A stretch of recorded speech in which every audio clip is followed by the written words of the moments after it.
Hi there, Ken Howard here at Manhattan Beach Toyota, and I have another fun how-to video to look at your Panoramic View Monitoring, or PVM. Today I'm in a 4Runner Trail Hunter, and so if your car has the Panoramic View Monitoring, this is what you look for. I'm going to talk to you about a few ways on how the Panoramic View Monitoring is activated. As we pull forward, this does have an automatic feature tied into the parking sonars, and when you get close to an item, it does show up on the screen. The next way you can activate this also is when you put it in reverse, and that is your backup camera with your overhead view of the car.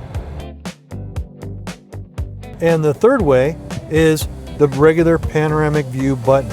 When you press this, it does give you the quick little spin around view, and then if you put it in drive and push that, then it gives you the view in front of you.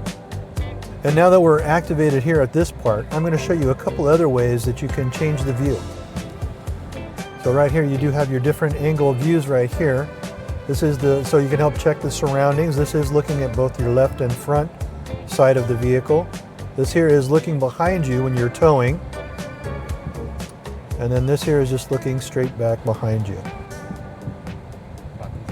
Also, from the drive position, you got some other interesting angles here. When you press the camera view on the 360, it gives you these other camera views here too, so you can all see all the way around the car from the front and the back. Now, if you are out in the outdoors and you're doing a little bit of off-roading, you can turn this on here, and this gives you the over-the-hill camera view. So this is going to help save you in case there's any rocks up ahead or anything like that. Okay, and then these are, of course, your pitch and roll angles. And then, of course, you also have these other views as well.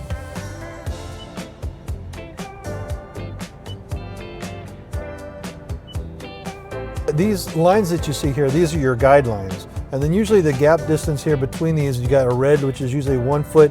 Second line is about 3 feet, and then the third line is about 5 feet. Alrighty, and then just to exit out of here, just going to touch the X and take you back to your main screen. And I'm Ken Howard here at Manhattan Beach Toyota. If you have any more questions, want to go over this, give me a call here. We'll talk to you later.